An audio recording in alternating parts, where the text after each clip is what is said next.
सब अपने आप ले सकता हूँ। तुम्हें बार बार मेरी सेक्रेटरी बनकर मेरे काम करने की कोई जरूरत नहीं है, प्लीज। लेकिन मोहित, तुम ऐसे क्यों बोल रहे हो? मैं तो बस... अच्छा ठीक है, सॉरी, बाय।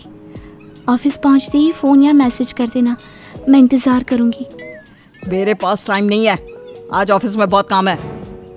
कीर्ति और मोहित की शादी के कुछ समय बाद पता चला कि कीर्ति मां नहीं बन सकती और उन दोनों को संतान का सुख नहीं मिलने वाला है। इस बात से कीर्ति और मोहित के रिश्ते में तनाव आना शुरू हो जाता है और मोहित कीर्ति में इतना इंटरेस्ट नहीं दिखाता और उससे दूर दूर रहने लगता है। एक रोज सास जानकी कीर्ति को रसोई के कोने में रोते हुए देखती है। तब, कीर्ति बेटा, क्या हुआ? ऐसे रसोई के कोने में खड़े होकर रो क्यों रही है बेटा? माँ जी, देखिए ना, जब से इन्हें पता चला कि मैं माँ नहीं बन सकती, मोहित मुझसे ठीक से बात भी नहीं करते, हमेशा इग्नोर करते रहते हैं। और तो और वो सोफे पे और मैं बेड पे ऐसे सोते हैं, हम एक ही छत के नीचे रहकर, एक ही कमरे में रहकर कोसों दूर हो गए हम। अरे परेशान मत हो बेटा, रोने से कुछ होने वाला है क्या? तुम दोनों के बीच जो तनाव है उसे मिटाने के लिए तू उसकी पसंद की ना सारी चीज़ें कर। देख, उसे ना खीर बहुत पसंद है, वो काजू बादाम किशमिश वाली खीर बहुत चाव से खाता है। उसके लिए वो बना, शायद उसका मन शांत हो जाए और वो खुश हो जाए। ठीक है माँ जी। कीर्ति मोहित के लिए ड्राई फ्रूट्स वाली खीर बनाती है और फिर जब रात में मोहित को वो परोसती है तब मोहित और गुस्सा हो जाता है। क्यों कर रही हो ये सब? मुझे नहीं खानी ये खीर वीर, ले जाओ इसे यहाँ से। माँ, आप मुझे खाना परोस दो, और अगर आपको भी नहीं परोसना तो कोई बात नहीं, बता दो, मैं बाहर से कुछ मंगवा लेता हूँ या फिर भूखा ही सो जाता हूँ। तभी मोहित के पिताजी हंसमुख कहते हैं, मोहित बेटा, क्या हुआ है? तू इतना परेशान सा क्यों रहने लगा है? किसी से ठीक से बात नहीं करता, क्या हो गया है ऐसा बेटा? ऑफिस का कोई टेंशन है क्या, या कोई निजी बात? मोहित उदास होकर वहां से चला जाता है। लगता है बहू के मां ना बनने के कारण मोहित को बहुत बुरा लग रहा है। वो अंदर से बहुत नाराज है और उसकी नाराजगी गुस्सा बन के बाहर निकल रही है, जो कि बहुत गलत बात है। अब बहू की इसमें क्या गलती है? अगर वो मां नहीं बन सकती तो इसे समझनी चाहिए वो बात। मैंने तो 100 बार समझाया, लेकिन इसकी अकल अब तक घुटनों में ही है, बात दिमाग में जाती ही नहीं। जाने दीजिए पापा जी, आप मोहित को कुछ मत बोलिएगा। वो थोड़े दिन गुस्सा रहेंगे, फिर वापस ठीक हो जाएंगे, मैं जानती हूँ उन्हें। माँ जी, ये लीजिए, ये खाने की थाली, आप मोहित को उसके कमरे में दे आइए, और हो सके तो उसे 2 निवाले खिलाते भी आइएगा, उसे अच्छा लगेगा। दिन गुजरते जाते हैं, लेकिन मोहित का गुस्सा और उसकी नाराजगी कम ही नहीं होती। उल्टा गुजरते दिनों के साथ उसके और कीर्ति के बीच की दूरियां और भी बढ़ जाती है। जानकी और हंसमुख को अपने बच्चों को यूं परेशान देख काफ़ी बुरा लगता है, पर वो कुछ नहीं कर पाते। एक रात मोहित शराब पीकर घर पे आता है और पहली बार मोहित को शराब के नशे में धुत देख सभी घर वाले चौंक जाते हैं। मोहित, इससे पहले तो तूने कभी शराब नहीं पी, और आज ये तुम्हारी हिम्मत भी कैसे हुई शराब के नशे में धूत होकर घर आने की, बेशर्म लड़का। अरे बाबा, अभी ना क्यों हिटलर बन रहे हो? एंजॉय। और तुम कीर्ति, माय डियर वाइफ, तुम ना बहुत अच्छी हो। सॉरी सॉरी सॉरी, चलो मैं जाता हूँ सोने, गुड नाइट। मोहित इतना कहकर बेढंग के तरीके से चलकर अपने कमरे में सोने चला जाता है। होश में होता है तभी बहू को क्या कुछ नहीं बोलता, और अब देखो नशे की हालत में मीठे बोल बोल रहा है। दिन ब दिन बिगड़ता ही जा रहा है, नौजवान से आदमी बन गया है, फिर भी सुधर नहीं रहा। घर वाले अब मोहित को ठीक करने और खुश करने के लिए उसके जन्मदिन के अवसर की तैयारियां करने लगते हैं। आई होप इस जन्मदिन के मौके पर मोहित और मेरे बीच की सारी दूरियां मिट जाए और वो फिर से पहले जैसे हो जाए, पहले वाले मोहित जिसने इस जल्दी से प्यार किया था। अब तो मानो सदियां बीत गई हो। मोहित ने मुझे अपनी जुबान से छल भी नहीं पुकारा। अरे चिंता ना कर बेटा, तुझे मैंने जैसे जैसे बताया है ना, वैसे वैसे ही सजावट और तैयारियां करती जा। और हाँ, केक बनाएगी तो ब्लैक फॉरेस्ट वाला बनाना, उसे वो फ्लेवर बहुत पसंद है। प्लेट में केक का एक निवाला तक नहीं बचता था, तब भी वो उस प्लेट को चाटता रहता। इतना दीवाना है वो केक का, जैसे कान्हा जी मक्खन के हैं। So sweet. ओके माँ जी, आपने जैसे बताया है मैं वैसे ही करूँगी। थैंक यू माँ जी इतना सपोर्ट करने के लिए। वरना जो बहुएं माँ नहीं बन सकती, उनकी सास उनसे दुश्मन की तरह पेश आती हैं। लेकिन यहाँ तो आप मुझे बिल्कुल मेरी माँ की तरह प्यार करती हो, मेरा ध्यान रखती हो। भगवान सबको ऐसी माँ और सास दे। आपकी बहुत लंबी उम्र हो माँ जी। अरे चल चल, आज मेरे बेटे का हैप्पी बर्थडे है, आज के दिन रुलाएगी क्या? नहीं नहीं नहीं, आप बस मुस्कुराती रहिए। कीर्ति अपने हाथों से मोहित के लिए केक और खाना बनाती है और पूरे घर को सजाती है। जब मोहित आता है तभी वो उसे सरप्राइज देती है। हैप्पी बर्थडे मोहित। जन्मदिन मुबारक हो बेटा। हैप्पी बर्थडे मोहित। क्या है ये सब? क्यों किया आप सबने ये सजावट, ये केक, ये खाना? मुझे नहीं चाहिए ये सब।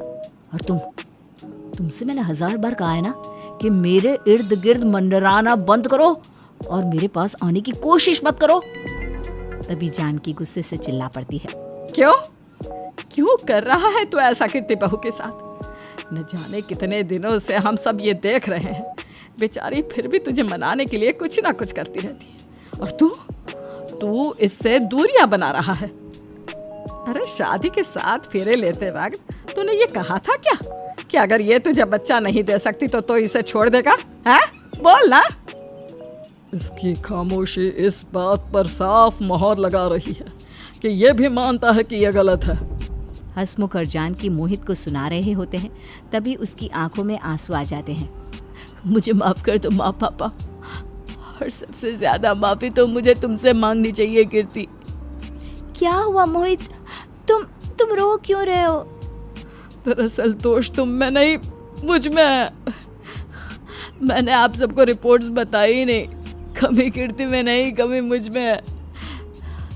मैं ही उसे खुश नहीं कर पाया। मैं कभी भी एक बाप नहीं बन सकता, और उसके लिए जिम्मेदार सिर्फ मैं ही हूँ। और इस खामी की वजह से मैं अपने आप से इतनी नफरत करता हूँ कि बस मोहित बस, मत करो इतनी नफरत अपने आप से। अरे क्या हुआ जो तुम में कमी है? तो मैं तुम्हें ऐसे दर्द में नहीं देख सकती। मोहित बेटा, संतान सगी हो या किसी और की, संतान तो संतान ही होती है ना। जब दो लोग उसे प्यार देते हैं तब वो उसके माता पिता बन जाते हैं। मैं चाहती हूँ कि तुम दोनों एक बच्चा गोद ले लो। जानकी सही कह रही है, बच्चा नहीं हो सकता तो क्या हुआ? तुम दोनों क्या कभी माँ नहीं बन सकते? अरे ज़रूर बन सकते हो। जाओ बच्चों, अपने जीवन की नई शुरुआत करो। हमारे आशीर्वाद हमेशा तुम दोनों के साथ हैं। थैंक यू माँ, थैंक यू पापा, थैंक यू कीर्ति। और फिर कीर्ति और मोहित दोनों भी बच्चे को गोद ले लेते हैं और उसकी परवरिश करते हैं।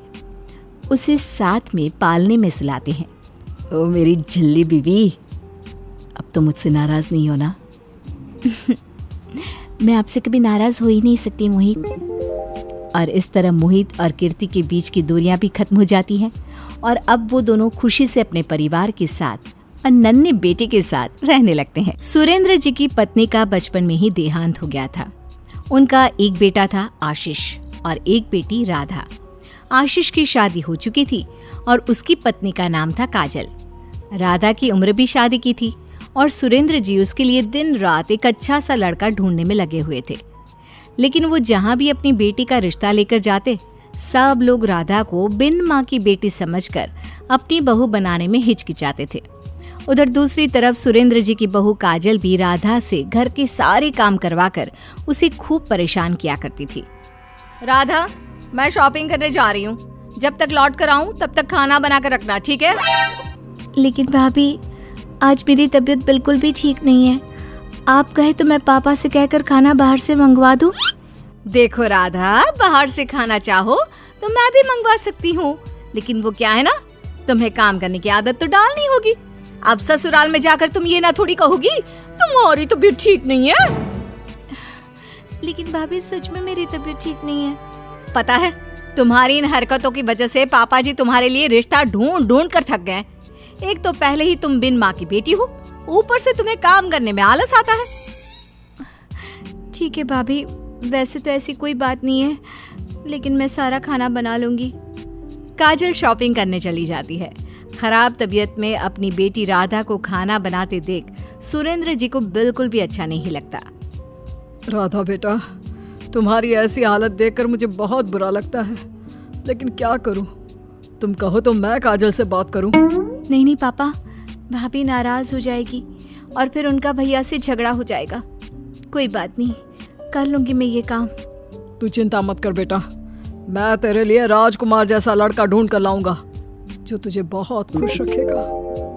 अगली सुबह काजल राधा से फिर से घर का सारा काम करने के लिए कहती है। राधा, मुझे नींद आ रही है, घर का काम तुम कर लेना। बहू, राधा तुम्हारी ननद है, कल भी उसकी तबीयत ठीक नहीं थी और तुमने उससे खाना बनवाया। तो पापा जी इसमें गलती क्या है? एक तो बिन माँ की बेटी को घर का काम करना सिखा रही हूँ, ऊपर से आपको बुरा लगता है। काजल, ये क्या तरीका है पापा जी से बात करने का? वो ठीक ही तो कह रहे हैं, तुम्हें भी राधा की काम में मदद करनी चाहिए। मैं भी कितने दिनों से देख रहा हूँ, वो अकेले ही घर का सारा काम करती है।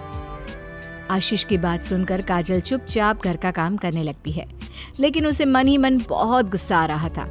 अपने कमरे में जाकर काजल अपना गुस्सा निकालते हुए कहती है, राधा का इस घर से पत्ता साफ नहीं कर दिया ना, तो मेरा नाम भी काजल नहीं, मुझसे घर का काम करवाएगी। इससे तो अब मैं बताती हूँ। अगले दिन काजल एक लड़की की फोटो लेकर सुरेंद्र जी के पास जाती है। पापा जी, ये मेरे दूर के रिश्ते का भाई है। मैंने राधा की फोटो इसे दिखाई थी, इसे राधा पसंद है। आप चाहे तो शादी की बात आगे बढ़ाएं। अरे वाह बहू, आज तो तुमने बड़ी अच्छी बात कर दी, लेकिन आज से पहले ये रिश्ता क्यों नहीं बताया? माफ कर दीजिए पापा जी, मैं भी ना बेकार में ही राधा को गलत समझती थी, लेकिन अब मैं चाहती हूँ कि उसकी शादी अच्छी जगह हो जाए। बिन माँ की बच्ची है ना। अच्छा ठीक है ठीक है, इस लड़के को हमारे घर मिलने बुलाओ, इससे मिलकर देखते हैं लड़का अच्छा है या नहीं। अगले दिन काजल अपने रिश्ते के दूर के भाई को राधा को देखने के लिए घर बुलाती है। आओ आओ बेटा, बैठो और बताओ क्या काम करते हो तुम? जी, मैं एक प्राइवेट कंपनी में नौकरी करता हूँ और अच्छा खासा कमा लेता हूँ। देखो बेटा, मेरी बेटी को घर का सारा काम करना आता है, तुम्हें मंजूर हो तो शादी की बात आगे बढ़ाए। अंकल जी, वैसे भी काजल दीदी मेरी रिश्ते में दूर की बहन है। उन्होंने मुझे राधा की फोटो दिखाई थी, मुझे आपकी बेटी बहुत पसंद है। अरे वाह, फिर क्या बात है, ये तो बहुत ही अच्छा हुआ। काजल बेटा, थैंक यू। अरे पापा जी, इसमें थैंक यू की क्या बात है? आखिर राधा दीदी मेरी ननद है, इतना तो मैं कर ही सकती हूँ ना। सुरेंद्र जी अपनी बेटी राधा की शादी काजल के बताए हुए लड़की के साथ तय कर देते हैं। शादी में अब कुछ ही दिन बचे थे। आशीष बाजार से लौट कर आता है। पापा, पापा आपने क्या सोचकर उस लड़की के साथ राधा का रिश्ता पक्का कर दिया? अरे इसमें सोचना क्या था, बहू ने रिश्ता बताया था और लड़का भी अच्छा था। पापा जी, क्या आपने पता किया लड़का नौकरी कहाँ पर करता है? हाँ, उसने किसी कंपनी का नाम तो बताया था, कह रहा था अच्छी खासी तनख्वाह मिलती है उसको। अरे पापा जी, अभी अभी मुझे उसके बारे में पता चला है। वो लड़का एक नंबर का शराबी और जुआरी है, कोई काम नहीं करता। शादी के बाद दहेज का सारा पैसा लेकर भागने वाला था वो। ये तुम क्या कह रहे हो बेटा? लेकिन काजल ने तो हाँ, आपको काजल से कुछ कहने की जरूरत नहीं है, आगे का सारा काम मैं खुद ही कर लूंगा। लेकिन अब तुम क्या करोगे? अब तो शादी में 4-5 दिन ही बचे हैं, कैसे होगी मेरी बेटी की शादी? आपको उसकी चिंता करने की जरूरत नहीं है पापा।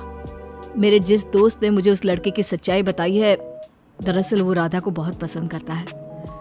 लेकिन बेटा, क्या तुम्हारा दोस्त राधा से शादी करेगा? हाँ पापा, वो राधा से शादी करने को तैयार है। तभी वहां पर राधा आती है और आशीष की बात सुनकर परेशान हो जाती है। ये आप क्या कह रहे हैं भैया? अब आपका दोस्त अचानक मुझसे शादी करने की बात क्यों कर रहा है? वो इसलिए क्योंकि वो तुम्हें बहुत पसंद करता था, लेकिन कभी ये बात मुझे बता नहीं पाया। जब उसे तुम्हारे रिश्ते की बात पता चली और वो भी उस शराबी लड़के के साथ, तो उससे रहा नहीं गया। लेकिन भैया, आपके दोस्त की मुझे पसंद करने से क्या होता है? अगर उसके घर वालों ने भी दूसरे लोगों की तरह मुझे बिन माँ की बेटी बोलकर रिजेक्ट कर दिया तो मैं क्या करूँगी? वो लोग ऐसा कुछ नहीं करेंगे। लेकिन इस बात पर तुम्हें इतना भरोसा कैसे है? वो क्या है ना पापा, मेरे दोस्त की कोई बहन नहीं है। कल ही मेरी उसकी माँ से बात हुई थी। उसने कहा कि वो बहू के रूप में हमेशा से एक बेटी चाहती थी। तो इसका मतलब ये हुआ कि वो मुझ बिन माँ की बेटी को अपनी बेटी बनाकर रखेंगे? बिल्कुल सही समझा राधा, लेकिन बस उस काजल को कोई कुछ नहीं बताएगा। घर के सारे लोग काजल से सच छुपा कर रखते हैं और ठीक शादी वाले दिन जब बारात आती है तो दूल्हे की जगह आशीष के दोस्त को देखकर काजल के होश उड़ जाते हैं। अरे ये क्या पापा जी, आपने ये क्या किया? मैंने अपने भाई का रिश्ता करवाया था राधा के साथ, ये दुल्हा बदल कर तो आप मुझे धोखा दे रहे हैं। बहू, धोखा तो तुम हमें दे रही थी। इस घर की बहू होकर ऐसा काम करते तुम्हें शर्म नहीं आई? तुम राधा की शादी एक गलत लड़के के साथ करवा रही थी। तुम्हारा शराबी भाई जेल में चक्की पीस रहा है काजल। वैसे भी कौन सा राधा का रिश्ता कहीं हो रहा था, हर कोई तो इसे बिन माँ की बेटी कहकर छोड़ देता था। लेकिन अब तो हो गया ना।